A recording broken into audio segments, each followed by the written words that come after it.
こんにちは、フランス在住の沢子です。今日はですね、フランス人夫エルワンに日本に住んでいた時に驚いたことについて聞いてみようかなと思います。彼は以前日本に7年間ぐらい住んでいたことがあるので、その時のことをちょっと思い出してもらって話してもらおうかなと思います。J'ai réfléchi. Pour juste le premier sujet, je veux que ce soit toi qui me dises ce que tu penses qui m'a surpris. Moi, je me souviens bien quand tu étais au médecin la première fois dans la salle d'attente. Quand un infirmier t'a donné un thermomètre, je me souviens bien de ça. Oui, je me souviens bien.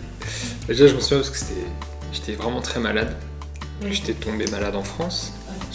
Gastro, un truc gastro. Ça a commencé dans l'avion, donc j'étais déjà en train de mourir dans l'avion, c'était horrible. Donc quand on est rentré au Japon, j'étais allé dans un petit hôpital. Et oui, donc le mec me donne un thermomètre dans la salle d'attente. Et vraiment, j'étais qu'est-ce que je fais avec ça? Pour nous, quand on est petit en France, on met ça dans les fesses pour mesurer vraiment. On pense que c'est vraiment le plus précis. Parce que la peau à l'intérieur de fesses, c'est vraiment très fin. Et sinon, on pourrait juste mettre sous le bras, on ajoute 1 degré, c'est pareil, mais on préfère dans les fesses. Et donc, quand j'ai pris ce thermomètre, j'ai dit oh, mais qu'est-ce que je vais faire avec ça? Que j'ai pas devant tout le monde dans la salle d'attente, je fais comme ça. Et donc je sais plus si c'est toi ou lui qui m'a expliqué, non, on m'a juste mis sous le bras. Mais quand même j'étais vraiment bicoulis qu'on doit faire ça devant tout le monde, nous-mêmes devant tout le monde. Même pas les essais. Ouais. Après je me suis dit c'est ridicule, je m'en fiche de faire ça. Mais c'était comme un peu private. Et j'étais trop Hazekashi. Dans la salle d'attente j'étais vraiment comme ça. Nous maintenant, en fait, en France, sûrement au Japon aussi, on n'utilise plus du tout ces thermomètres-là. C'est que les thermomètres laser, je sais pas quoi. Tu fais juste bip et voilà. Ouais. Une seconde chose qui est un petit peu pareil dans le domaine médical, c'était la première fois qu'on a été chez le dentiste pour moi et vétérinaire. En fait, je pensais vraiment qu'au Japon, tout était très avancé, c'était vraiment le futur, il y avait des machines incroyables partout, etc. Et en fait, il y avait vraiment beaucoup de médecins, de vétérinaires, de dentistes, etc. qui sont très encore traditionnels. Il n'y a pas encore de machines partout, etc. C'était un peu, ça allait à l'encontre de l'image que j'avais. Et c'est assez étonnant de voir qu'il y a ces vieilles structures, et juste à côté, t'as la même chose, une clinique, mais vraiment super futuriste avec des machines incroyables. Dis-moi une autre chose. Une autre chose qui est récurrente chez les étrangers, c'est ATM. Déjà les banques, c'est vraiment compliqué quand t'es étranger de faire un compte. Et la première fois qu'on t'explique que ATM, il y a des heures, tu peux pas retirer après 17 heures où ça coûte plus cher, c'est vraiment comme si on imagine qu'il y a quelqu'un, il y a un mec qui est dans un ATM qui travaille et qui doit sortir, qui finit à 17 heures. Même encore maintenant, je suis incapable de comprendre la raison. Pourquoi vous faites ça? J'aimerais bien avoir la vraie raison. Je sais pas si les gens savent, mais j'aimerais vraiment connaître la vraie raison. En France, il n'y a pas tes studios quand on utilise ATM? Il y a tes Solio, en général, si tu utilises ATM d'une autre banque que la tienne. Mais vraiment, si quelqu'un sait, je voudrais. C'est quoi la raison? Vraiment, ça m'interpelle. もし誰か知っていたらコメントで知ってる人がいたら日本の ATM の時間外手数料がかかる理由をエルワに教えてあげてください。Et c'est vraiment un sujet qu'on parle entre étrangers. Quand tu viens d'arriver au Japon, tu fais mais c'est quoi ce truc? Tout le monde est vraiment.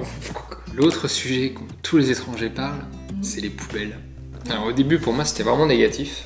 Maintenant, pas tant que ça. Mais pour nous, c'est vraiment bizarre et toujours pareil, on se demande pourquoi. On doit jeter les poubelles vraiment à 1 heure et 1 minute précise, sinon tout le monde est trop énervé. En fait, nous, on a l'habitude, par exemple, on va essayer si les poubelles passent le jeudi. Nous, on va plutôt on va les jeter, je sais pas, le mercredi soir, mais même si tu jettes mardi soir, tout le monde s'en fiche. C'est dans une boîte, voilà, il n'y a pas de problème.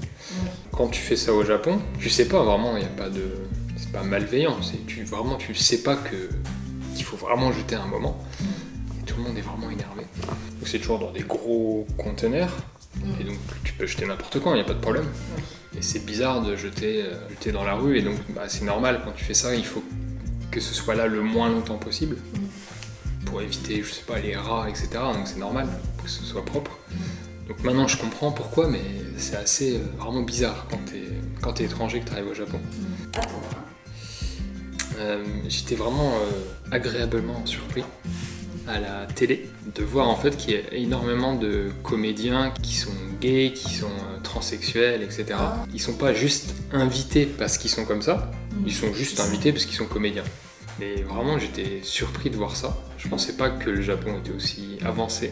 Alors qu'en France, même s'il y a le mariage homosexuel, etc., je pense qu'on est assez ouvert sur ce sujet-là. Quand même à la télé, tu verras pas trop de transsexuels ou juste de drag queen, etc. Alors qu'au Japon, ils vont être invités dans n'importe quelle émission, c'est futsu. Et bah, c'est vraiment bien. Je m'attendais pas du tout à ça. Saigo. C'est vraiment futsu de dire ça.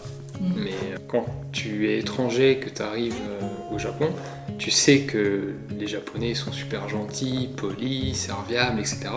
Tout le monde le sait. Mais en fait, tu peux pas savoir à quel point. Déjà, quand tu arrives donc à Narita, forcément, déjà tu vas au Starbucks, tout le monde est trop. C'est comme si les gens ils sont contents que tu sois là. Et t'es vraiment. C'est toujours vraiment surprenant la première fois. Et quand je cherchais, donc je venais d'arriver au Japon, je cherchais mon appartement, je le trouvais pas. J'étais dans la rue avec un plan, une carte, et il y a un mec qui était en train de travailler, qui a enlevé du poisson, je crois, d'un camion. Il était poissonnier. Il livrait un magasin, donc il était vraiment en train de bosser. Et il a vu que j'étais en train de galérer, de pas trouver où c'était. Et il a arrêté, il m'a aidé, on a fait tout le tour du quartier, donc ça a pris peut-être 5 minutes. Et j'étais vraiment gêné parce que c'est complètement yasashi de faire ça. Genre t'es en train de travailler mais tu t'arrêtes pour un mec que tu connais pas. Et il était trop yasashi, j'étais vraiment...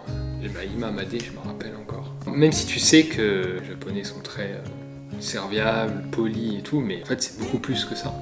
Vraiment beaucoup plus. ということで今日はエルワンに日本に住んでいた時に驚いたことについて話をしてもらいました。今後の動画で私でもエルワンでもどっちでもいいんですけどこういうことについて話してほしいっていうのが何かあればもしあればでいいのでコメントなどで教えていただけると嬉しいです。最後までご覧いただきありがとうございました。